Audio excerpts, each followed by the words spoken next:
What's that, Skip? Seano's talking about Supercoach again. Let's go.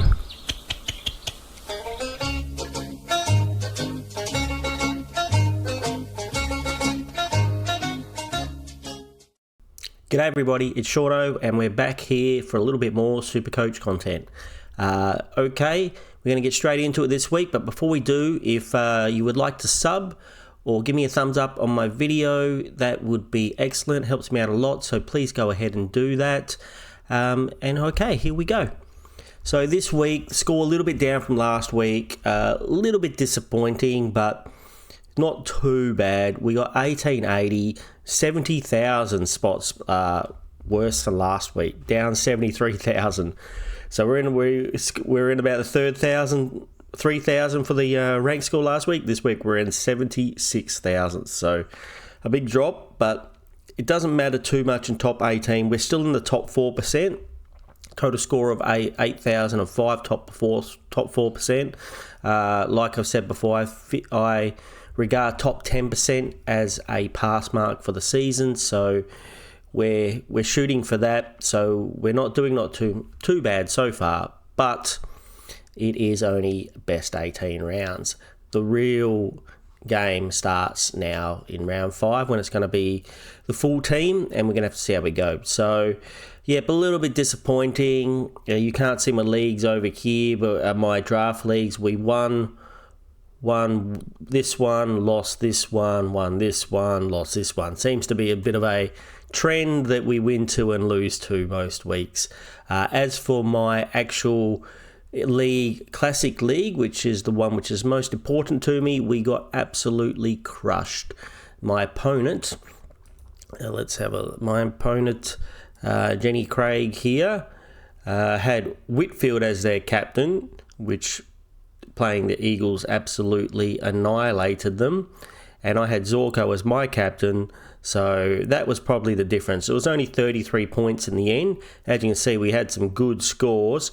It was just the captain. If I had picked somebody else as the captain, I don't know, I could have considered potentially Jack McRae, who only got 100, probably still wouldn't have, would have had exactly 200, still wouldn't have been good enough to win. So that one big captain score got her over the line. After Friday night, I think we were predicted to win by 100 points, but that's how Supercoach goes. As you can see, you can't really do much better than that, really. All our unique players that all got 100s. DeConing got 100, would have been nice a little bit more. Matt Scorn got a 122.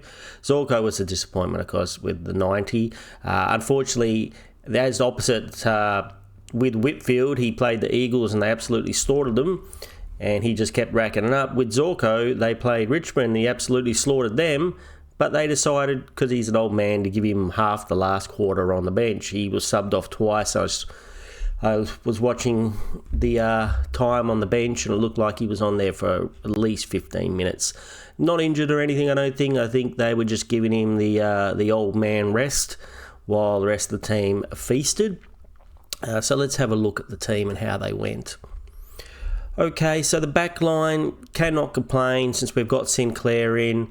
We'll have a little bit of a whinge in a little bit about what happened when we got Sinclair in, what we missed out on, but I think you can probably understand where we're going with this, especially if you watch my last videos, but we'll get down to that.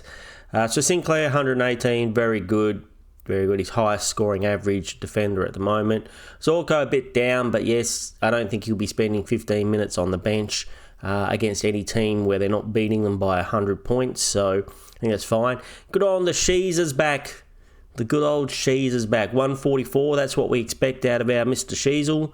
He did very well. Nice to see him get a nice big score, so like that. Bailey Dale, 110, he's back as well. That's what we got him in for. Very nice. Matt Roberts, a 77. That would be his lowest score of the season so far.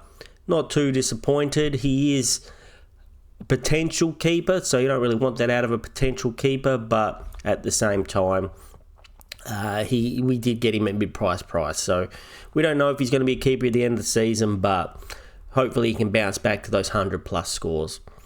Trainer, 82. Great work. Good work from the Richmond rookie. did it 2 weeks in a row now. What's your break even now is like negative 51. You're going to make $47,000 dues. So yeah, that's pretty nice. His cash gen is on the way.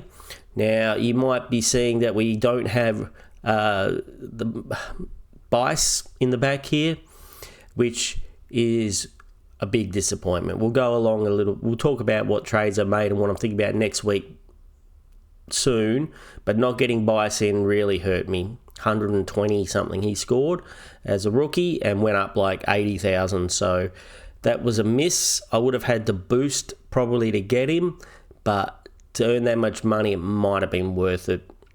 Anyway, down into the midfield, Brayshaw did very well. Another big score. Doing very happy with that pick. He's going very nicely. Rosie got tagged for the second week in a row, even with Butters back in the team, which is a little bit worrying. But we'll give him a chance. He's going to go down in money. He's already gone down. He went down 38,000. That's great. Not what we want. And what's his break even going to be this week? 166. So he's bleeding money, but I don't think we're going to do anything. We're going to keep him. Worst comes to worst, he could be one of these last midfield spots. Oliver, 98, we'll take it. We would like more, but we'll take it. Finn Callaghan, second low score, and especially what's most disturbing about Finn Callaghan's score is the Eagles and the GWS played, and GWS feeded. Absolutely destroyed the Eagles. Like, most of their team were on hundreds. I think the highest score of an Eagle was in the 80s. I actually think it was the next player here, Marek. 88 is the highest score with the Eagles. So all those points went to GWS, and Finn Callaghan only got 72. And against the Eagles midfield, he didn't destroy them, and that's a little bit of a worry. And he's gone down money too now. So, the mid prices we got in, hoping that they would give us steady hundreds and go up, hasn't really worked for us so far. Hopefully he has a bounce back match, but he's a bit like Rosie, a bit disappointing. Don't know if they're keepers or not. We hope that they might be at the beginning of the season, but it's not looking great at the moment. But I don't think there's anything we can do but just hold for the moment. Marek, we got him in last week. He got us an 88. He did did good. He had 75, 80 at three-quarter time, and then the Eagles actually decided to roll up for a little bit, and he's scoring. Didn't go back there in the back line for a little while, so his scoring dried up a little bit. But like I said also, the score was they were so destroyed, there wasn't many points going to the Eagles side. So I think he believed he was the top scorer. Let's have a bit of a look here. I'm pretty sure he was the top scorer for the Eagles team. He was 88. As an Eagles supporter, that's pretty sad, but at least I can kind of depend on him, even in an absolute flogging, to get a reasonable score, which is what we wanted. We wanted someone who was on field, who we could swap around a little bit, and so that pick seemed fine. Nod had a low score, but we can't really complain about him with how he's going. Murphy Reed shows up again, very nice, and Ashcroft is back, which is nice. We had Henderson on the for a loop option, but he only got 32, so we left him on the bench. Lindsay, round 5 or 6, hopefully he's back this week. Hopefully. You don't quite know, but hopefully he's back this week. And then we've got Mitch Nevitt. He was dropped this week, but apparently he is slightly injured. I've got this article up here from Honeyball, sometimes we go here for some information. Geelong coach Chris Scott has explained the decision to manage Mitch Nevitt, having been sub last week. He told reporters he won't play. He has a little bit of a foot issue. Nevitt is the only one we know for sure that's going to be out at the moment. He has a little plantar fascia issue. It actually wasn't the reason he was a sub last week. So that injury can be a bit of an issue, but it does go on to say that the way it was explained to me is that they would like to get on top of that, especially given the fact that he's a young developing player and it's early in the season, rather than having him push through. It is frustrating for him because he would be in the top 22, in the best 22. So that's good news that he'll be in the best 22. When he'll come back, though, we're not too sure.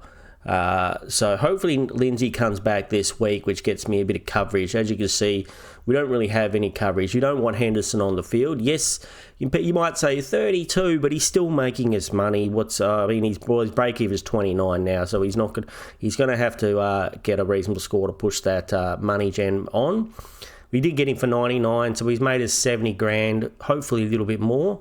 He didn't kick a goal this week, and I don't think he kicked a goal last week. So being he's kind of that small forward kind of guy, if he kicks a goal, he's probably going to get 60, like he did in the first, I believe in the first week or two, he got 60s or 50s or 60s. So, yeah, 50, 70, and then he's had a 40 and a 30. Both these weeks where he had the 50 and the 70, he kicked one goal, I believe. So it just shows if he kicks one goal this week, that's like a 50, 60 score. And this week was pretty rough. But, I was still thinking that he's got a little bit of money to make. But at the moment, he's doing bench cover for me, which is fine. Boyd was named as an emergency, so maybe he comes back some point.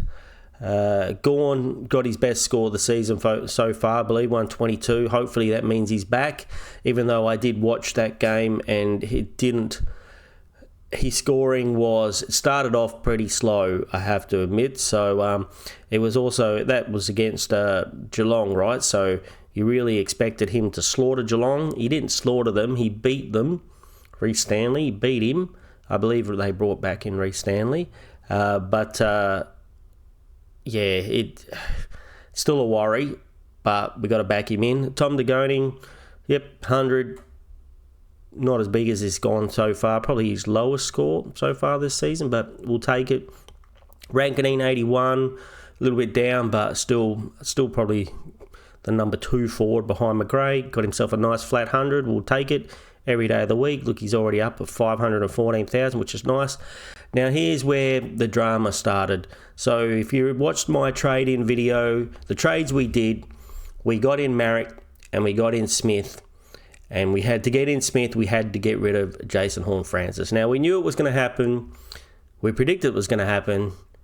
And it happened. He went out and scored 150 points. I said over 120, but no, he scored 150. So, instant punishment for me and all the other people who traded him out.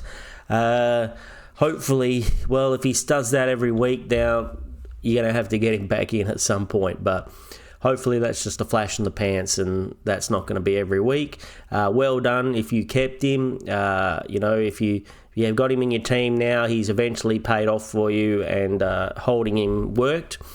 So I congratulate everyone who did that. Me, though, I had to get Bailey Smith in. And even though he got a lower score, and obviously I'm disappointed that I had to trade out Jason Horne-Francis to get that, I still think he might be a little bit more consistent than Jason Horne-Francis. But we'll see if that's going to come back to punish me at the end of the season. Am I going to have to buy Jason Horne-Francis back in at $600,000 at the end of the season? Who knows? But the decision why I didn't have enough money to get Bailey Smith and Jason Horne-Francis is because I got the upgrade to Sinclair from one of my dodgy my mid prices, the Perrymans and the Shorts of the world. I had them both and I wanted to get one up to Sinclair, and basically the other one went up to Dale. So I kind of bolstered up my back line, but that meant Horne-Francis had to go, which I thought was a pretty safe bet, but he has come out and punished me for it this week.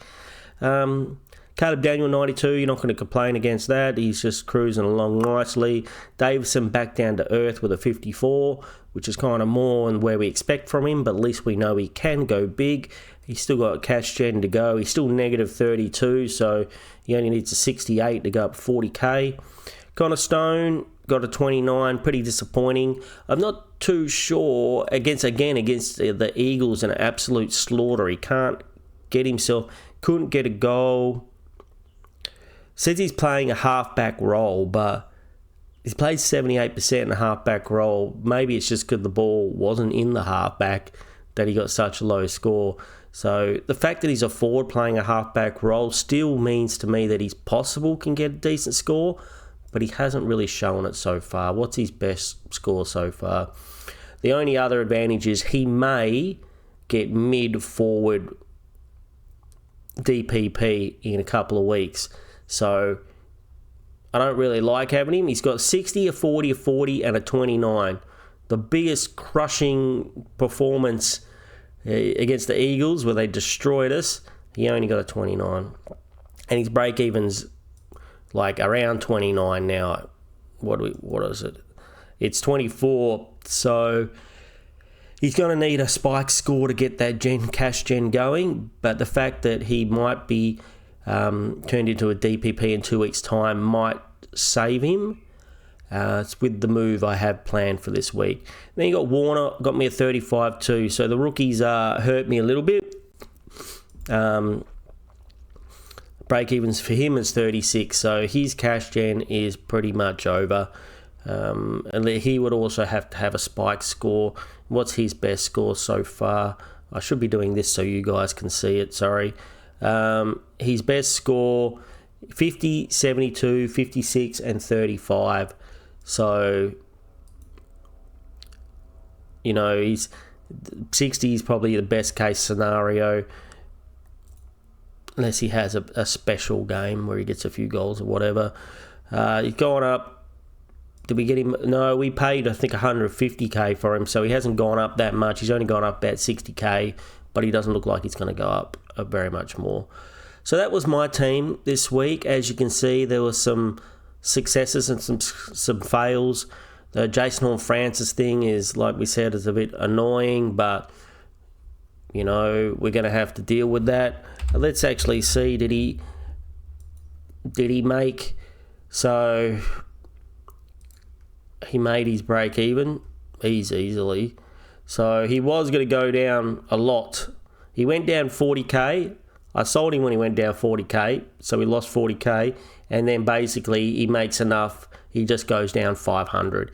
He's pretty much makes his break even. Now his break even 62, so he's going to start heading back up in value long as he gets that score. So my whole theory about getting him cheaper in the future might not happen. He might be more expensive if we need him in the future, but we won't be jumping straight back on. He's going to have to deliver that kind of performance a few weeks in a row, and we want to see who else gets made DPP in a couple of weeks' time, and see what other choices we have.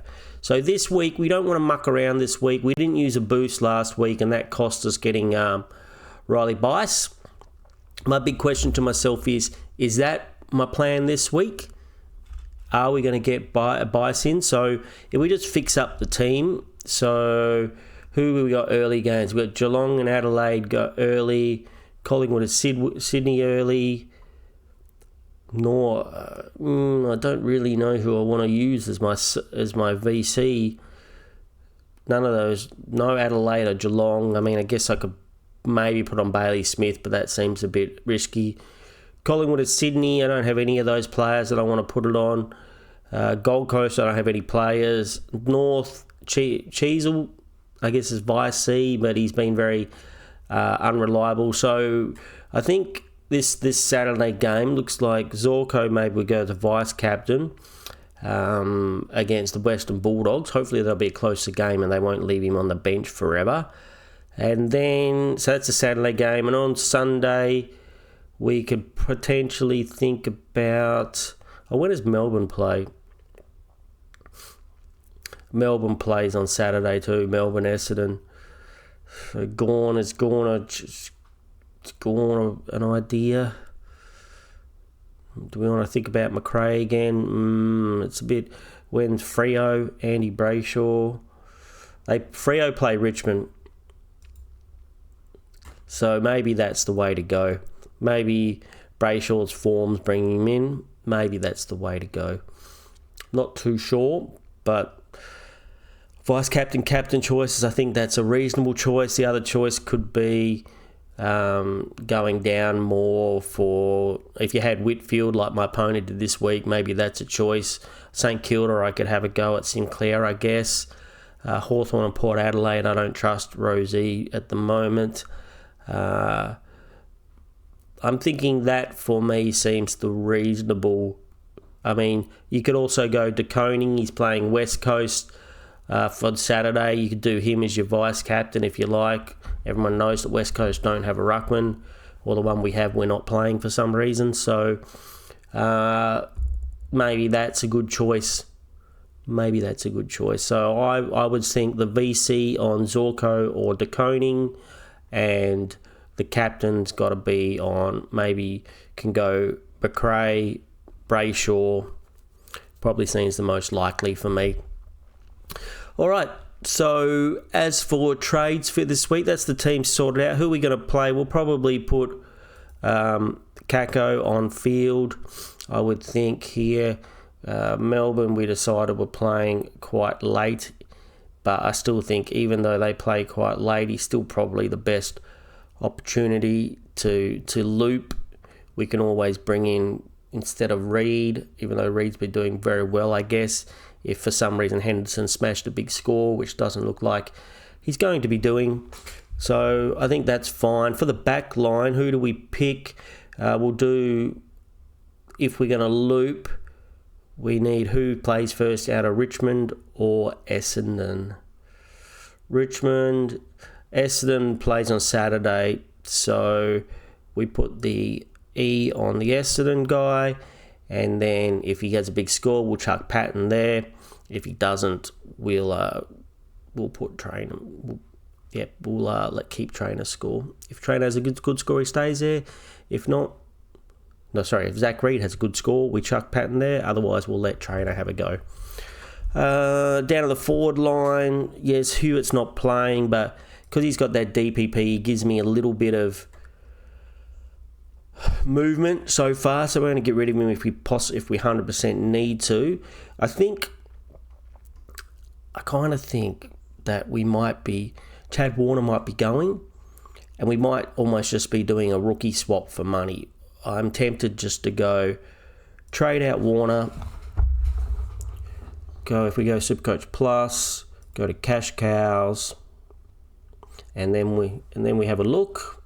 We're thinking of straight from Warner to Bice. We make a tiny bit of cash, a tiny little bit of cash, but if we complete the trade,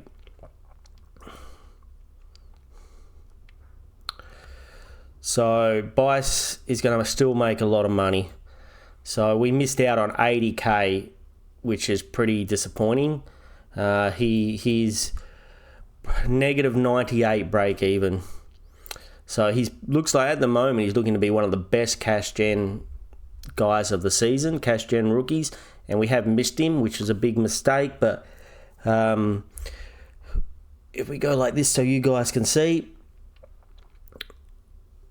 made 89,000 this week. Next week, if he gets a 69, he's going to make 70,000. If he keeps getting 60, 69, 70s, he's going to go up to 330k, which means still got 130,000 to make. Plus, he seems like a reasonably safe on-field option in the back line, or a loop option in the back line. So we can't afford him for Patton. We didn't have enough money. This is why we didn't do a straight swap for Patton. But we can put him here in the flex.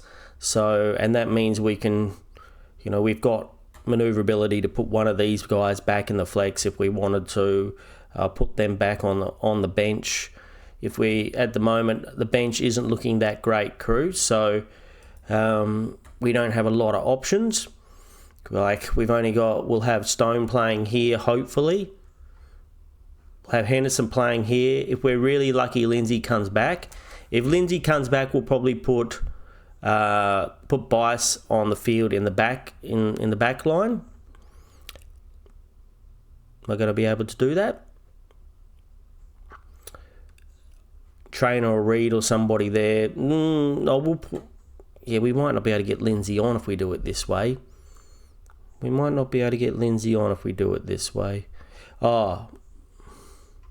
Yes, we will. What we'll do is one of the reasons I brought in Marek. If Lindsay plays, we'll take Marek down here. We'll put Marek on instead of Kako in the forward line, and we'll put Lindsay on instead of. So let's hope that this is what the team looks like this week. That's what we're hoping the team looks like, and we'll just put Bice in the flex for the moment because we've got 3 playing rookies back there, and because we're assuming that potentially someone like Connor Stone might be made a defensive forward. For the moment, we'll be able to swap the 2 of them, even though Patton's not playing, to either get the best score on field or just to help me out with future trades. Mitch Nevitt, we're going to hope that we get some information on how long this injury is going to be. I looked it up, anything from a month to 4 months if it's serious, or a month or several months if it's serious. But if it's not serious, he might be back earlier, so we'll see what happens. It's still a bit disturbing that he was used as a sub, though, so if we wait all the time and then he comes back and is used as a sub and he gets another 32, that's going to hurt. So I could also get rid of Mitch instead of my playing forward guy, but I still think Mitch has got more chance of making money in the long run. So that's what I'm thinking. I'm only thinking the one trade. Should we have a quick look and see if we go to players, who else is out there? So we went by cash cows. What cash cows are available this? Well, Riley Bice is number 1. We really wish we had got him last week, but we can talk about that a little bit too. There were 4 options last week. You had Bice, you had Moraes, you had Humphrey, and you had Marek. And we also had Bailey Smith that we had to get in. But those were the 4 rookies that we were talking about. Now, two went well and 2 failed. So Bice destroyed it. He was the one, he was the pick. Marek, I believe, came in second, which is the one that I got, which I'm happy with. He has the DPP, so yes, I would have probably preferred to get Bice, but Marek is helping me out in my team structure as well. So if the best 2 trades for me would have been Marek and Bice, and to get Bailey Smith, though, we would have had to use our 3rd boost, and we didn't want to do that. So is that going to hurt us at the end of the season? Well, it's already hurt us 90k, but we'll see what's going on. So Bice, number 1. Clay Hall, he was dropped, so we don't know if he's going to play again. Who knows what Minnie McQualter is doing down there at the Eagles. Luke Trainer, very nice, we have him. Isaac Dudley, I mean, he's a 99k player. He does have to kick goals to get a decent score, but he had 82 and a 46. So this week, with the 46, what did he do? He looks good. He's a forward pocket player. He got 1 goal from 12 possessions, 3 marks and 3 tackles.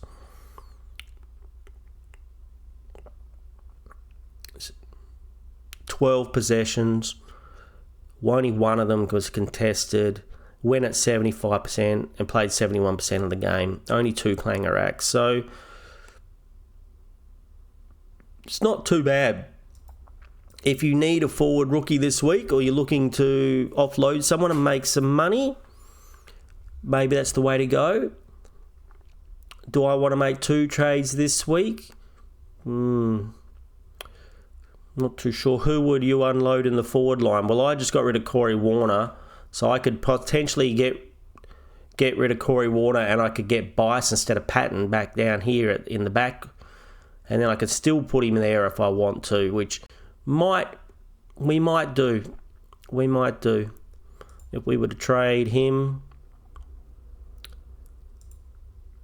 put him there, Supercoach Plus, Cash Cows, Isaiah. Then we got, so also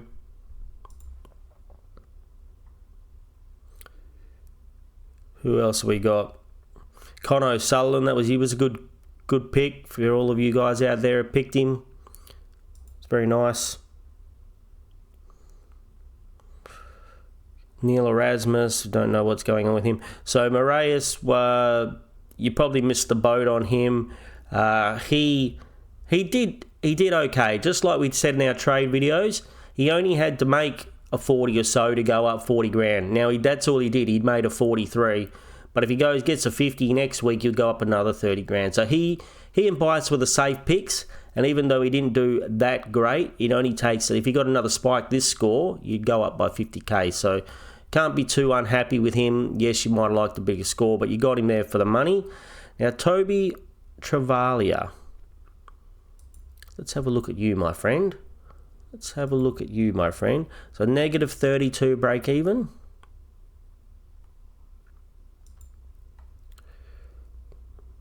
He's a higher price rookie though, 80 and then a 52. So if he got a 46, he's only going to go up 34k. He does have DPP defender midfielder, which could be very helpful, especially for me, as I've got Sinclair, which already has that ability. So being able to swap Sinclair into the middle could be nice. The only problem is at that higher price, you're going to want him to get higher than these 46s. You're really going to want him to get 70s to make his cash gen worth it. If he comes along and scores 50 every week, you're not going to make very much at all. Yeah, so 83 the first week, 52 the second week. I think you want to lean towards 52 being more likely if you're going with him. He will make you money, but at that higher price, would it be better to get the forward? Where did he play? Let's have a look. Has he got some type of... He's defender midfield, so where did they play him? Toby, they played him second game, 9 possessions, 2 marks, 3 tackles and a goal to get that 52, rotating at half back. Okay, rotating at half back. That's interesting. So it seems like a reasonable role. We did kick a goal though, but he hasn't got much else going for him in the stats. So I'm not completely sold. I think it'd be safer to go with the Freo boy. He's a forward pocket player, but I think he doesn't have to do much to get you money. So this week, I would say they're probably the trade in people who are people looking at. So you got Travalia. I mean, I guess you could still get on Moraes. He's actually cheaper than Travalia. So if you still want to do that, I wouldn't knock you for it. But I think you might have missed the boat on that first amount of that first cash gen, just like I missed the boat on Bice. But I think Bice looks like Bice can still go up quite a lot. I'm not too sure if Moraes or these other guys can. So they kind of seem like your choices. What are you guys thinking, any of those guys? Let me know down in the comments if you are. So Dudley, Bice, I think Bice is still viable. Connor O'Sullivan, the boat's gone. Boat has sailed for him. Ryan Marich, I think the boat has sailed to a 320. I think if you went with him like I did last week or the week before, good for you. Now, though, there's not a lot of money to be made, and I don't think he's going to be a top 6 defender, so forward. So I think, better off trying to make some cash gen there and wait to a couple of weeks to a fallen premium or DPP guy get you another player. Or maybe like me, you might have to buy Jason Horne-Francis back in a couple of weeks. Who knows? So there's not a lot going on in the way of rookies to pick up this week, which is probably a good thing because, I mean, I hopefully would like to try and save some of my trades. So yeah, we were talking about potentially we could go Patton to Dudley, unfortunate name. Gives us a bit of cash in the bank.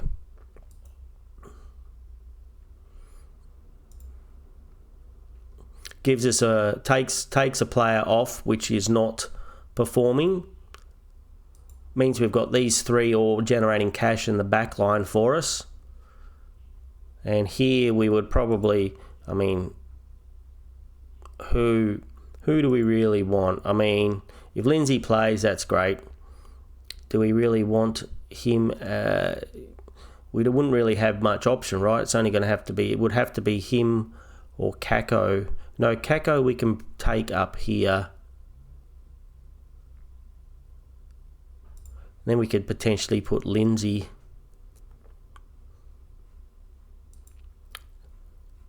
No, we can't get him over here. So that's probably not the way we will set it up. But I don't know if I need to do that. I don't think I need to make 2 trades this week. So more than likely, we're going to undo those. I also think Dudley being a potential forward pocket player, he looks awesome. If you watch the games, he looks really exciting. But I'm not too sure if he's going to be the man when it comes to getting a high score. Hopefully he can get a peak score at 99k. I feel safer for you people out there who are thinking of getting him. Anyway, we don't want to make the video go for too long. We went through our vice captain and captain choices. Right now that we've gone back, I think vice captain to Goning is still fine. So I think Zorko, we might go with Zorko, and then into maybe Brayshaw, something like that. I'm feeling like that's reasonably safe. And for our trade in target, I think we'll just get Bice. We'll do 1 trade, and then that will leave us. We'll have 31 trades, and then again, the next couple of weeks, you don't really want to trade very much unless it's to pick up a rookie and some cash gen. And I think hopefully when these guys come back, with Bice, we'll have a full back line of people playing. I think these guys are kind of drying up with their cash gen a little bit, so they'll be targets, looking for targets to trade down and make some money in the next few weeks and get prepared for that upgrade season. I hope you guys enjoyed the video. I think we're going to call it quits there. If you liked it, please give me a subscribe. Please give me a thumbs up. Helps out a lot, no matter whether it's me or any content creator that you're watching. Helps them out a lot, so it doesn't take anything, doesn't cost anything, just a click. So do that for me, that would be awesome. If you've got any questions or comments, please put them down below. Haven't had too many people comment yet, but if you would like to, that would be great. If you've got any questions, ask away. If you want to make fun of me because I got Jason Horn-Francis and subbed him out and he got 150, please do. And yeah, hope everyone has a great day, and I'll talk to you all soon. Take it away, Skip.